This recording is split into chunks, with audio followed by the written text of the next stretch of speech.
sehingga sesungguhnya dia tinggal menunggu hasilnya di bulan Ramadan. Karena kita belum terlambat, maka kita ikuti apa yang disampaikan oleh Nabi lewat hadisnya. Ketika kita mendapatkan bulan Ramadan ini, semoga kita masih sempat untuk menyambut kedatangan Lailatul Qadar.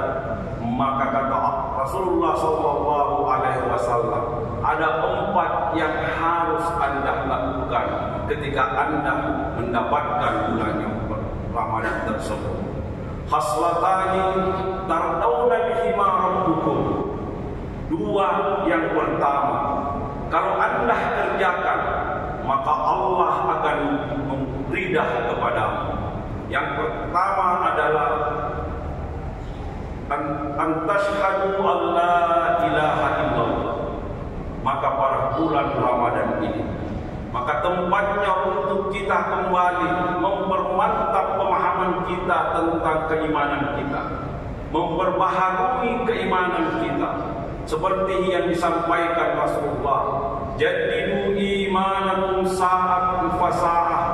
Selalulah Anda perbaharui keimananmu dari setiap saat ke saat yang lain.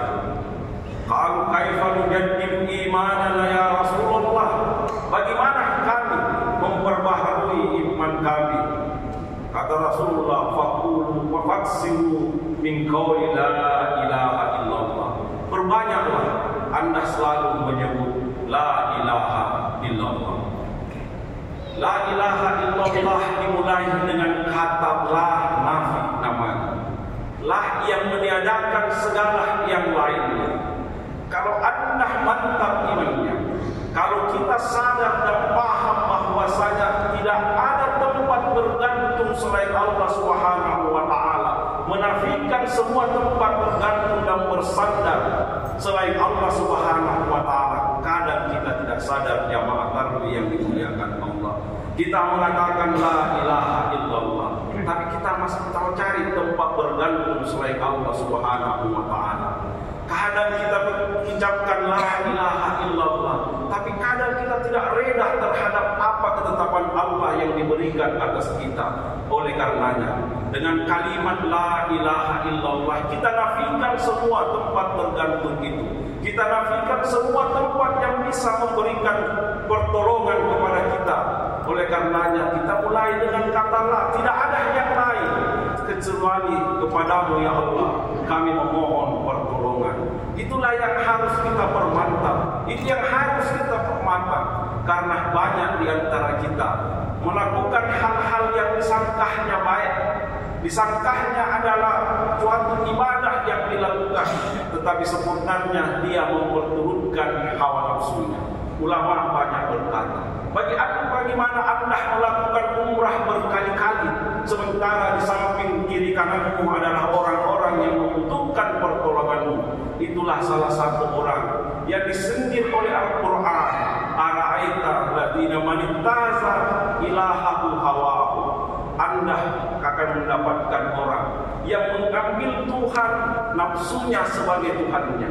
Dia merasa mengikuti kebaikan, tapi sebenarnya itu adalah untuk memperturutkan hawa nafsunya.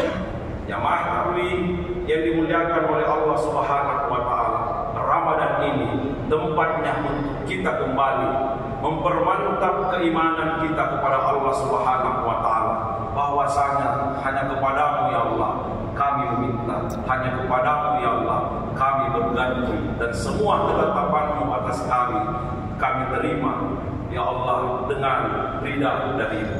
Jamaah tarawih yang dimuliakan Allah, yang kedua adalah ketika Ramadan tiba, antastaghfiru rabbakum, maka berbanyaklah istighfar. Oleh karenanya kedudukan orang-orang yang beristighfar itu Allah katakan dalam Al-Quran, as-sabirin was-sadiqin wal-qanitin wal-munfikina wal-mustaghfirina bil ashar.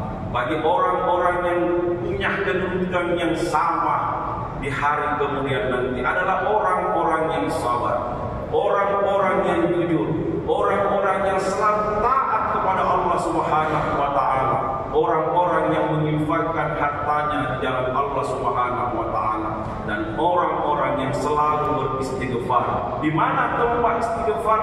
Al-mustaghfirina bil ashar.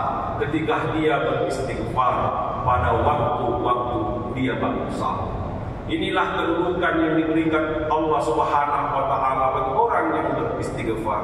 Kata Al-Ghazali, ghafarah itu terambil dari kata istighfar, terambil dari kata ghafara yang artinya menutup. Bukan saja dosa yang ditutup oleh Allah Subhanahu wa taala, keburukan di hati kita, keburukan niat kita. Kalau kita beristighfar, maka Allah akan tutupkan atas orang lain.